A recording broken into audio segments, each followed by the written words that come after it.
சுரா கைட் 10ஆம் வகுப்பு பொதுத் தேர்வுக்கான புதிய பதிப்பு. அதிக மதிப்பெண் பெற சுரா கைட் அனைத்து புத்தக கடைகளிலும் கிடைக்கும். Also available on Amazon, Flipkart and surabooks.com.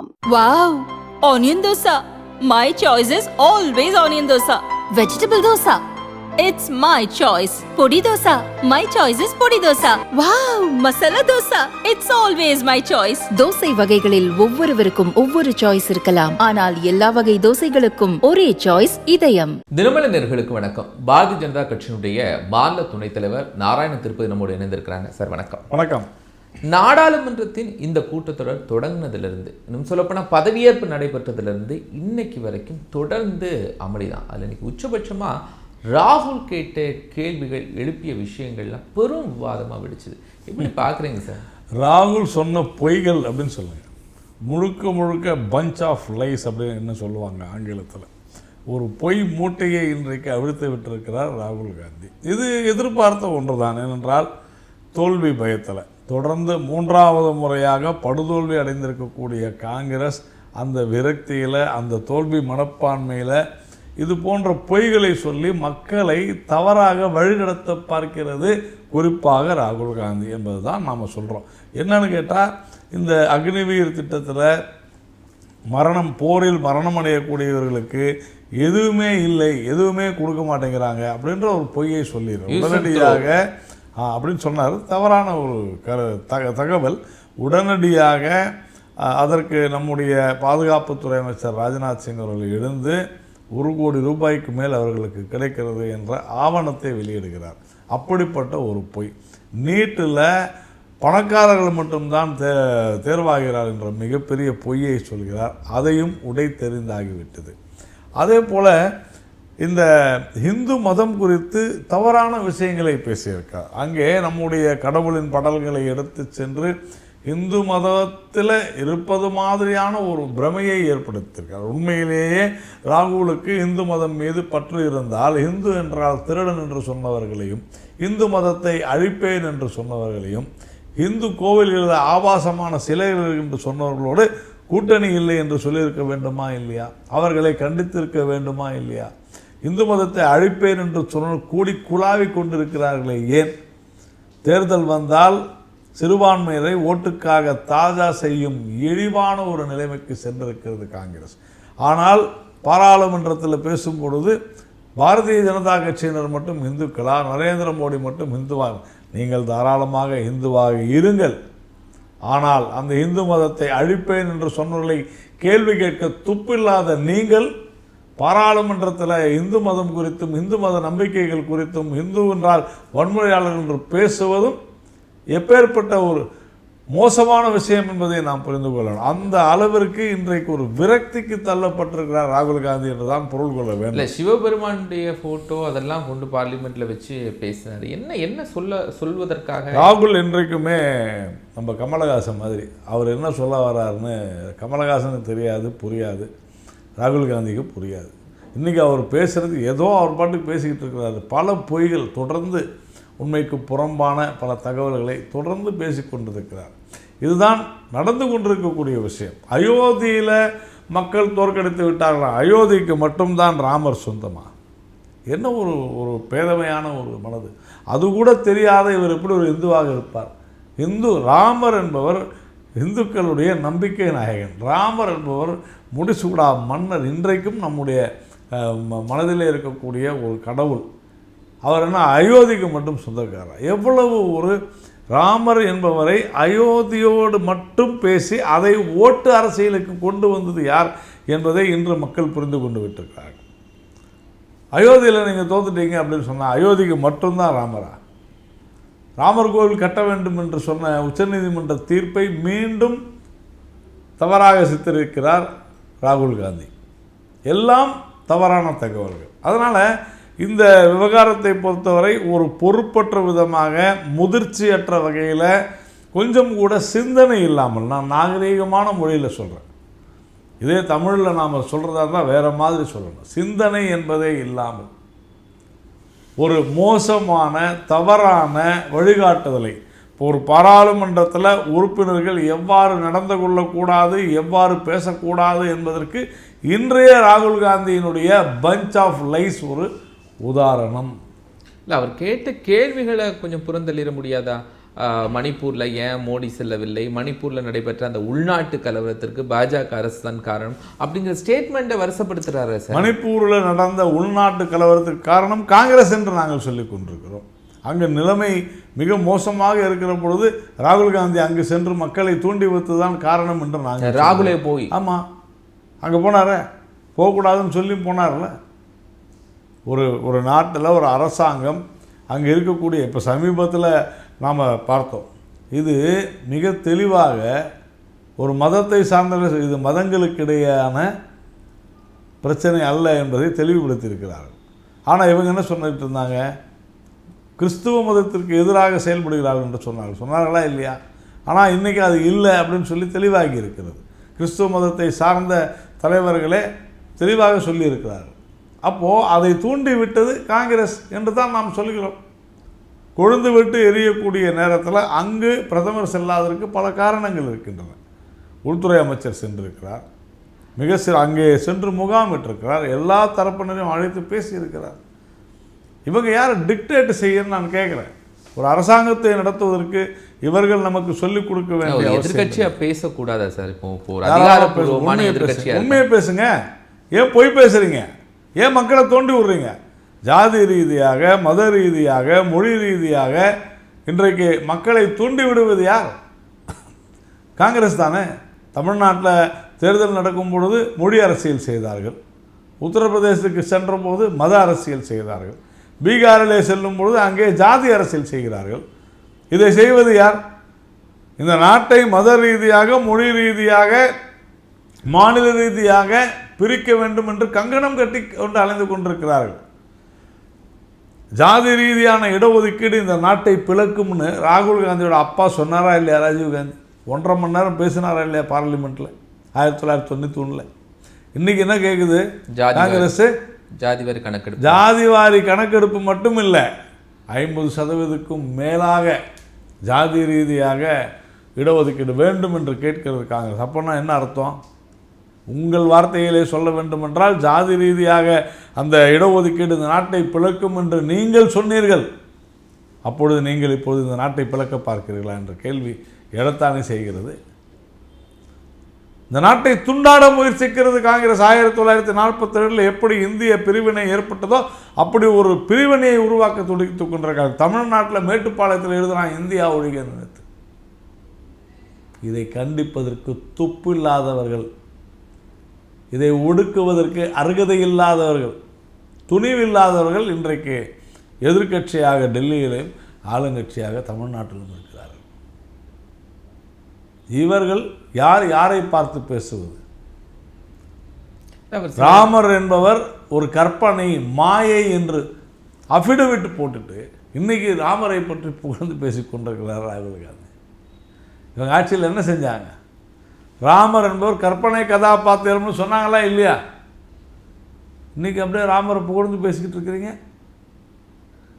இரட்டை நிலைப்பாடு இல்லையா? அது ஆளுங்கட்சியாக இருக்கும்போது ஒன்று பேசுவீர்கள், எதிர்க்கட்சியாக இருந்தால் ஒன்று பேசுவீர்கள். யாரை பார்த்து பேசுவது? அக்னிவீர் திட்டத்தில் அவர் கேட்குறாரு, நீங்கள் இழப்பீடை பற்றி சொன்னீங்க, 1 கோடி ரூபாய்க்கு மேலே ராஜ்நாத் சிங். அந்த இளைஞர்களுக்கு முறையான பயிற்சி கூட கொடுக்கப்படுறதில்ல சார். நல்லா புரிஞ்சுங்க. உலகம் முழுக்க இருக்கக்கூடிய நாடுகளில் ஒவ்வொரு இளைஞனும் இராணுவ பயிற்சி மேற்கொள்கிறார். ஏன்? நாட்டுக்காக.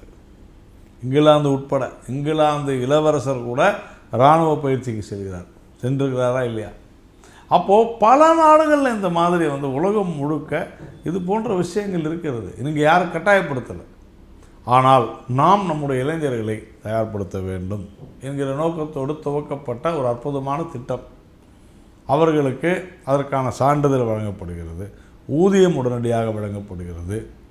அவர்கள் தியாகிகள் என்று சொன்னால் அவர்களுக்கு உண்டான 1 கோடி ரூபாய்க்கும் மேல் அவர்களுக்கு அந்த இழப்பீடானது வழங்கப்படுகிறது. இல்லை என்று மறுக்க முடியுமா? இன்றைக்கி ஆதாரப்பூர்வமாக நிரூபித்திருக்கப்பட்டிருக்கிறது. இதில் எங்கேருந்து உங்களுக்கு பிரச்சனை வந்துச்சு? நான் என்ன கேட்குறேன், மக்கள் விரும்பவில்லை என்றால் லட்சக்கணக்கான பேர் அக்னிவீருக்கு போவாங்களா? எவ்வளோ பேர் அப்ளை பண்ணுறாங்க, விண்ணப்பிக்கிறாங்க, எவ்வளோ பேர் அதில் இணையிறார்கள்? அதில் இணைந்தவர்கள் எல்லாம் மகிழ்ச்சியோடு இருக்கிறார்கள். அந்த மகிழ்ச்சி பொறுக்கவில்லை ராகுல் காந்திக்கு, அவ்வளோதான் அவசியம். சார், மோடி அவர்கள் நேரடியாக இறைவனோடு தொடர்பில் இருக்கிறாரு. கடவுள்கிட்ட கேட்டு தான் டிமானிட்டேஷன் இதெல்லாம் கொண்டு வந்தாரா, பண மதிப்பிழப்பெல்லாம் கொண்டு வந்தாரா அப்படிலாம் கேட்குறாங்க. அதாவது சில பேர் துண்டு சீட்டு வச்சு படிக்கிறத பார்த்துருக்கோம். அதுபோல தான் ராகுல் காந்திக்கு யாராவது எழுதி கொடுக்குறாங்க. நரேந்திர மோடி அவர்கள் என்ன சொன்னார் என்பதை புரிந்து கொள்ளாமல், என் தாய் உயிருடன் இருக்கும் பொழுது என் தாயின் வயிற்றிலிருந்து நான் பிறந்ததாக நினைத்தேன். I thought I am biological. என் தாய் இறந்த பிறகு, என் தாய் என்னிடம் இல்லாத பிறகு, என்னை விட்டு மறைந்த பிறகு, நான் இறைவனால் அனுப்பப்பட்டவன் இந்த உலகிற்கு அப்படின்ற பொருளில் என்ன தெரியுது? தத்துவத்தை சொல்கிறாரு. தத்துவம் இதுதானே. எல்லாரும் நானும் அதான் சொல்கிறேன், நீங்களும் அதான் சொல்கிறீங்க, எல்லாரும் அதான் சொல்கிறோம். God has given me this life அப்படின்னு சொல்கிறது இல்லையா நம்ம? அதுதான் மோடி சொன்னார். உங்களுக்கு நல்ல கருத்துகள், ஆன்மீக கருத்துக்கள், தத்துவங்கள் இதெல்லாம் உங்களுக்கு பிடிக்காது. உங்களுக்கு பிடிச்சதெல்லாம் பேங்காக்கு, பட்டாயா, சுவிட்சர்லாண்டு. நாங்கள் என்னங்க செய்ய முடியும்? அவ்வளோதான் அவங்க லெவல். சரிதானே சார்? சபாநாயகரை குறித்து ஒரு மோடிக்கு முன்னாடி அவர் நிமிர்ந்து கூட நிற்கிறது இல்லை சபாநாயகர். எப்படின்னு யார் சொன்னாங்க? ராகுல் காந்தி. அதுக்கு என்ன செய்ய முடியும் நம்ம? சபாநாயகர் பொதுவாக இருக்கணும். ஒரு சபாநாயகர் அவர் நிமிர்ந்து உட்காரட்டும், இல்லை அவர் எப்படி வேணா உட்காரட்டும், நேர்மையாக நடந்தால் சரி. ஆனால் சட்டசபையில் எதிர்கட்சி உறுப்பினர்களை பேச விடாமல் தடுப்பது தவறு. குண்டுக்கட்டாக எதிர்கட்சி உறுப்பினர்களை இழுத்து கொண்டு செல்வது தவறு. சபாநாயகர் எப்படி அமர வேண்டும், சபாநாயகர் எப்படி பேச வேண்டும் ராகுல் காந்தி சொல்வாரா? இது என்ன ஆணவ போக்கு? அதாவது எங்கேயுமே உலகத்தில் எங்கேயுமே நடக்காத ஒரு விசித்திரமான ஒரு காமெடி, நகைச்சுவை இங்கு நடந்து கொண்டிருக்கிறது. தோற்றுப்போன ஒரு கட்சி எத்தனை இடங்களில் ஜெயிச்சது காங்கிரஸ்? 100 அவங்க 99 இடங்கள்ல 99 பாருங்க, 100 கூட இல்லை, 100 இடங்களை கூட பெறாத ஒரு கட்சியினுடைய ஒரு தலைவர் ஏதோ அவர்கள் வென்று விட்டது போல ஒரு மமதையோடு பேசுவது உலகத்திலேயே இங்கே தான் நடக்குது. அந்த அளவிற்கு இங்கு இருக்கக்கூடிய மத்தியில் இருக்கக்கூடிய ஆளுங்கட்சி ஜனநாயகத்தோடு நடந்து கொண்டிருக்கிறது அப்படிங்கிறது தானே உண்மை.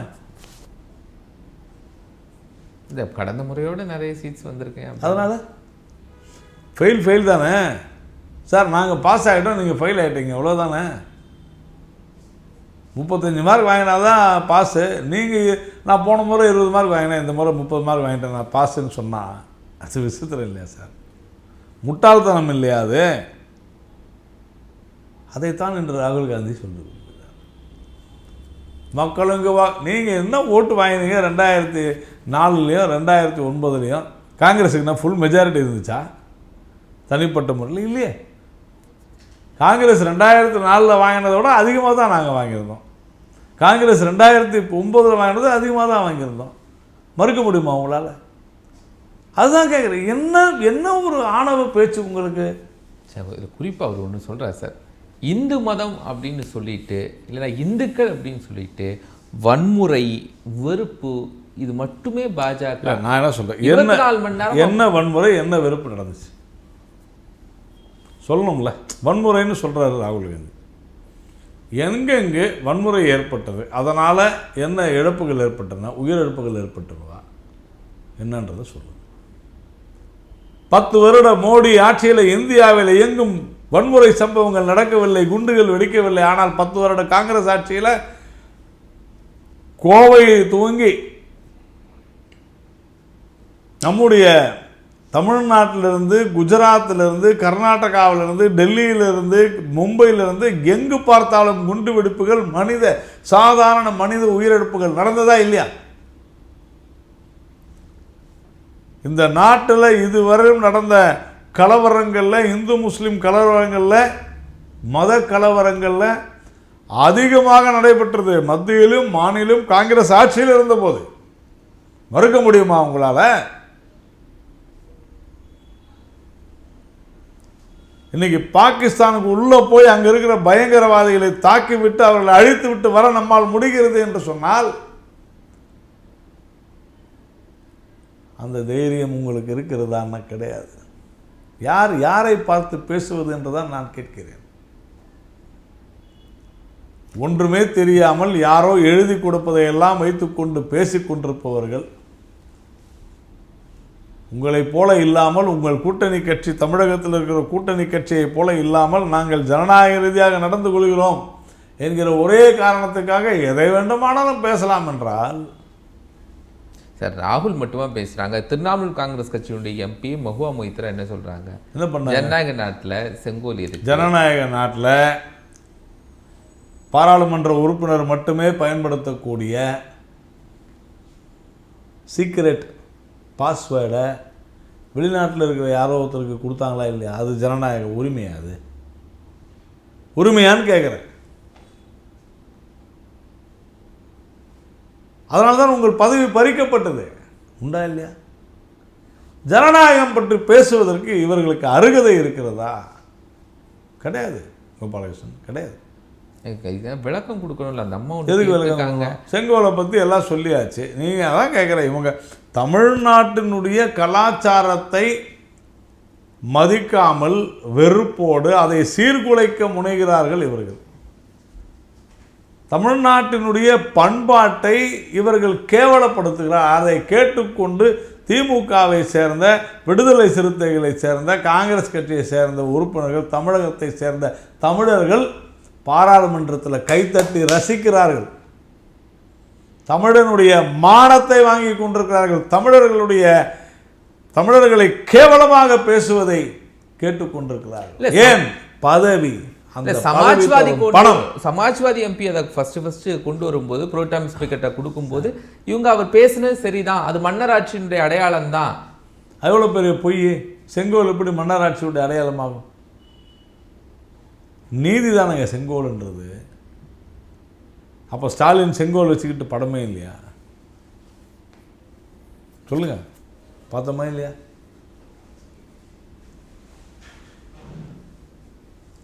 சொல்லுங்க. அது மேயரா இருக்கும்போது நம்முடைய தர்மபுர ஆதீனம் அங்கிருந்து போனதுங்க. அது நீதி தவறாமல் ஆட்சியை நடத்துவதற்காக நம்முடைய ஜனநாயகம் பாராளுமன்றத்தில் இருக்க வேண்டும் என்பதற்காக தரப்பட்ட ஒன்று.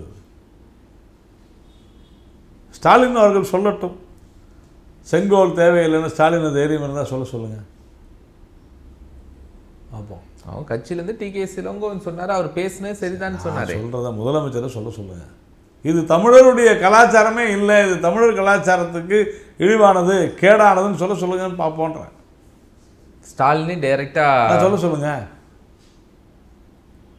சும்மா என்ன சுடு தண்ணியில் குரங்குவாலை வச்சு பார்க்குறது என்ன சார்? இப்படிலாம் நான் பேசுவேன் அப்படின்னு தெரிந்துதான் கடந்த மக்களவை கூட்டத்தொடரில் என்ன வெளியேற்றப்பட்டார். ஏங்க நான் என்ன சொல்கிறேன், நாங்கள் குறைவாக பற்றியெல்லாம் என்ன பேச விடலை. அதெல்லாம் பேசுனதுக்காக தான் நீங்கள் சொன்னீங்க. அவங்களுடைய பாஸ்வேர்டை நிரூபணம் ஆச்சா இல்லையா? அவங்களே ஒத்துக்கிட்டது தானே. தொழிலதிபரிடமிருந்து நான் பணம் பெற்றது, நான் கிஃப்ட்ஸு, அதுக்கு என்ன சொல்லுவீங்க, வெகுமதி பெற்றது உண்மைதான். யார் ஒத்துக்கிட்டாங்க சொல்லுங்கள்? நானாக ஒத்துக்கிட்டேன். என்ன கோபாலகிருஷ்ணன், ஒரு பாராளுமன்ற உறுப்பினர் அவர் மீது சுமத்தப்பட்ட குற்றச்சாட்டுகளை ஆமாம் நான் தான் செய்தேன் என்று ஒப்புக்கொண்டது மஹுவா மொய்த்ரா. இல்லைன்னு சொல்ல முடியுமா நீங்கள்? எம்பினா 2 கொம்புலாம் முளைக்கலைங்க, மக்களுடைய பிரதிநிதிகள், இவ்வளோதான். எம்பின்னா எது வேணாலும் பேசுவீங்களா? உங்களுக்கு மட்டும்தான் ஆணவத்துடன் பேசுவதற்கு முடியுமா? எல்லாருக்கும் முடியும். இன்றைக்கி அனுராக் தாக்கூர் பேசுகிறாரு பார்த்தீங்கள்ல, இன்றைக்கி சிவராஜ் சிங் சௌகான் பேசினார் பார்த்தீங்கள்ல. அவ்வளவுதான். அவர்கள் பேசுகிற அந்த உண்மைக்கு புறம்பான விஷயங்களை அங்கேயே அடுத்த நிமிடமே தகர்த்தெறிவது தான் பாஜகவுடைய வேலை. நாம் இதை இன்று செய்திருக்கிறோம். ஆராசா பேசியிருக்காரு. பாசிச கொள்கையில் பாஜக கட்டமைக்குது, தொடர்ந்து அதை தான் போதித்து கொண்டு இருக்கிறது. எது பாசிச கொள்கை? கள்ள சாராயத்தில் 60 பேர் செத்து போயிருக்கிறாங்க, 60 குடும்பங்கள் தவித்து கொண்டிருக்கின்றன. இன்னை வரைக்கும் சட்டசபையில் அது பேசுவதற்கு அனுமதி அளிக்காத பாசிச திமுகவினுடைய பிரதிநிதியான ஆராசா பேசலாமா? சார் பேசுனாங்கல்ல சார் அசம்பிளி. எங்கே பேசுனாங்க? கள்ளக்குறிச்சியை பற்றி எங்கே பேசுனாங்க? கடுமையான நடவடிக்கைகள் எடுக்க விவாதமே வரலையே. சட்டசபையில் என்ன செஞ்சீங்க? எனக்கு விவாதம் வரலையே. பிஜேபி எழுதி கொடுத்துருக்குறோம், அதிமுக காரங்களை வெளியே தூக்கி போட்டாங்க. நடந்துச்சா இல்லையா? எது பாசிசம்? திமுக தான் சார் பாசிச மனப்பான்மை கொண்ட கட்சி. பிஜேபி காரங்க முதலமைச்சர் ஸ்டாலினை பற்றி எழுதுனா உடனே அரெஸ்ட் பண்ணுறாங்கல்ல சமூக ஊடகங்களில். ஆனால் பிரதமரை அவன் இவன் என்று ஏகவசனம் பேசிய பிரகாஷ் ராஜை கைது பண்ணீங்களா? பிரதமரையும் நிதியமைச்சரையும் கேவலமாக பேசிய இனியவன் என்கின்ற ஒரு அரசு ஊழியர், திமுகவை சார்ந்த அரசு ஊழியரை கைது செய்தீர்களா? வார்த்தைகளை மிக கேவலமாக பயன்படுத்துகிற, ஆபாசமாக பேசுகிற சிவாஜி கிருஷ்ணமூர்த்தியை கைது செய்தீர்களா? அந்த சிவாஜி கிருஷ்ணமூர்த்தியுடைய பேச்சுக்கு இவ்வளோ பெரிய விசிறிகள் இருக்கிறார்கள், அவ்வளோ ஃபேன்ஸ் இருக்கிறாங்கன்னு சிலாகித்து பேசிய தயாநிதி மாறனை கைது செய்தீர்களா? இல்லை அந்த இனியவன் பேசியதை கைதட்டி ரசித்த திண்டுக்கல் லியோனியை கைது செய்தீர்களா? யார் ஃபாசிஸ்ட்? ராஜாவுக்கு ஃபாசிஸ்ட்டுக்கு அர்த்தம் தெரியலன்னு அர்த்தம். அதுதான் உண்மை. இன்னும் இன்னைக்கு நாடாளுமன்றத்தில் நடந்ததில் ஒரு முக்கியமான விஷயம், ராகுல் காந்தி பேசுறது 7 ஆண்டுகளில் 70 முறை நீட் தேர்வில் பிரச்சனை எழுந்திருக்கு. 70 ஆண்டுகளில் 70,000 முறை எல்லா தேர்வுகள்லையும் பிரச்சனை இருக்குது சார். ஏன் நீங்கள் ஸ்கூலில் படிக்கும்போது பேப்பர் லீக் கேட்டது இல்லையா? நீங்கள் நாம் ஸ்கூலில் படிக்கும்பொழுது நம்மோடு படித்த மாணவர்கள் தூக்கிட்டு தற்கொலை செய்து கொண்டது இல்லையா? 12ஆம் வகுப்பில் ஃபெயில் ஆகிட்டோம்னு வகுப்பெல்லாம் 12ஆம் கிளாஸ் தேர்வையும் 10ஆம் கிளாஸ் தேர்வையும் ரத்து பண்ணிட்டாங்களா? கல்லூரிகளில் பேப்பர் லீக் நடந்துச்சே இல்லையா? ஆள் மாறாட்டம் நடந்ததே இல்லையா? இங்கே டிஎன்பிஎஸ்சி தேர்வில் ஆள் மாறாட்டம் நடக்கலையா? டீச்சர்ஸ் ட்ரைனிங் இதில் ஆள் மாறாட்டம் நடக்கலையா? என்ன சார், என்ன பேசுகிறீங்க? தவறுகள் சரி செய்யப்பட வேண்டும் என்பதில் மாற்று கருத்து கிடையாது. ஒரு சிஸ்டம் மாறும் பொழுது முதல்ல என்ன சொன்னாங்க? எங்களுக்கு தமிழில் தேர்வு வேணும். கொண்டு வந்தாங்களா இல்லையா? சிலபஸ் எல்லா சிலபஸும் சேர்ந்துருக்கணும், அதையும் கொண்டு வந்தாங்க. இன்றைக்கி சில தவறுகள் நடக்கின்றன என்றால் உறுதியாக அதை கட்டுப்படுத்த வேண்டும் என்பதில் மாற்று கருத்து இல்லை. இது குறித்து அதுக்கு தான் பில்லு கொண்டு வந்துருக்குறோம். இது குறித்து விவாதிக்கணும் அப்படின்னா சொல்லுவாங்க. ஆனால் இங்கே கள்ளச்சாராயம் பற்றி நாங்கள் விவாதிக்கணும்னு சொன்னால் முடியாதுன்றீங்களே. ஏன்? பிரசிடென்ட் அட்ரஸ் இங்கேயாவது மாற்ற முடியும். எது? கேள்வி பதில் 0 ஹவர் தாண்டி அங்கே பிரசிடென்ட் அட்ரஸ் முடிஞ்ச உடனே குடியரசுத் தலைவர் உரையில் தான் இன்றைக்கி ராகுல் காந்தி பேசினார். மறுக்க முடியுமா நீங்கள் இல்லைன்னு? அதுதான் அவர் சொன்னார், பிரசிடென்ட் அட்ரஸ் முடிஞ்ச பிறகு பேசுங்கன்றார். தவறு என்ன இருக்குது? நீட்டு தேர்வும் 60 பேர் குடும்பங்கள் வதைப்பட்டு கொண்டிருப்பதும் 60 பேர் இறந்ததும் ஒன்றாயிடுமா? கள்ளச்சாராய மரணம் ஒன்றாயிடுமா? பதில் சொல்லுங்க. சட்டசபை நடந்து கொண்டிருக்கும் போது அந்த விவகாரம் நடைபெற்று கொண்டிருக்குது. கரெக்டாக இல்லையா? அன்னைக்கு துவங்குது.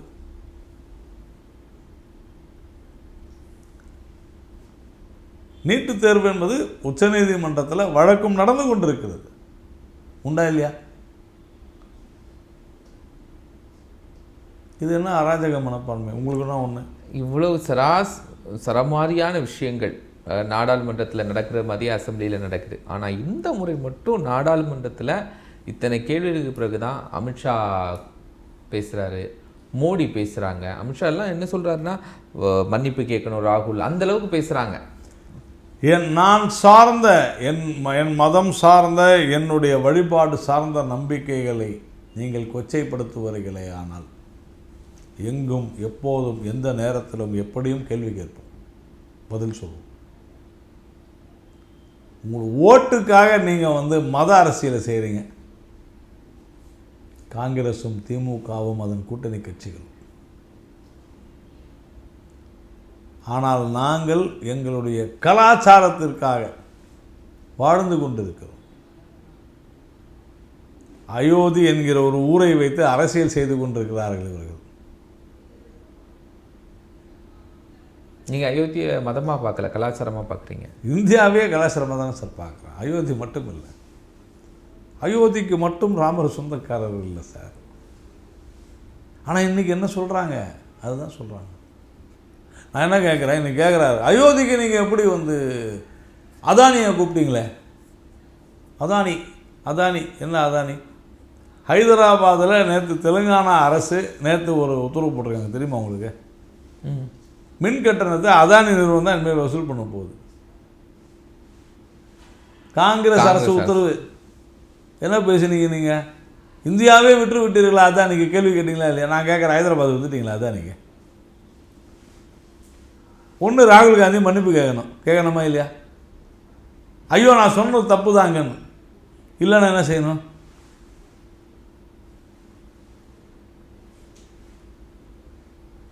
ரேவந்த் ரெட்டியை கட்சி விட்டு தூக்கணும்.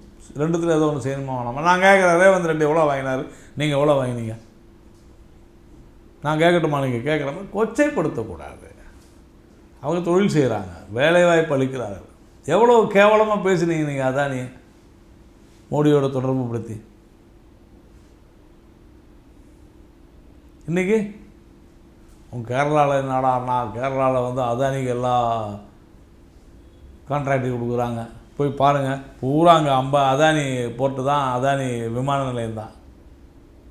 ஹைதராபாத் அப்படி தான். கர்நாடகாவில் போய் பாருங்கள், சிகப்பு கம்பளம் வைத்து வரவேற்கிறார்கள் சார்.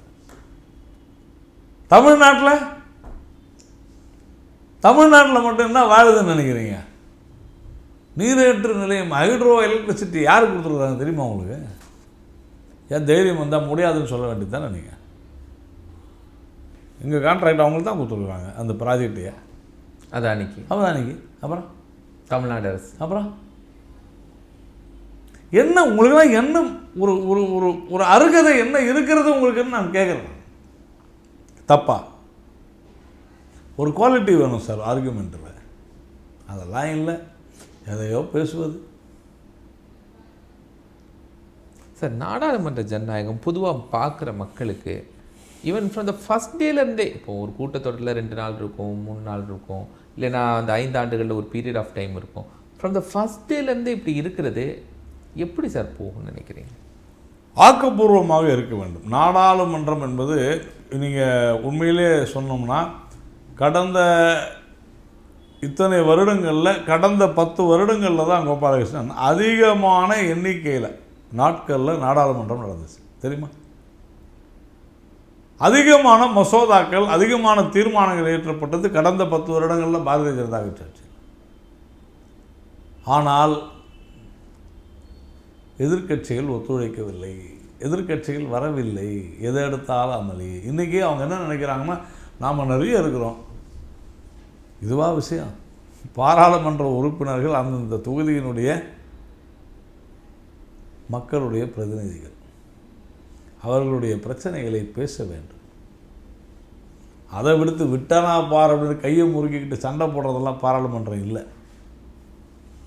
நாகரிகம் வேண்டும், மரபு பின்பற்றப்பட வேண்டும், கலாச்சாரத்தோடு நடந்து கொள்ள முற்பட வேண்டும், நேர்மையானவற்றை பேச வேண்டும், உண்மைக்கு புறம்பானவர்களை பேச மறுக்க வேண்டும்.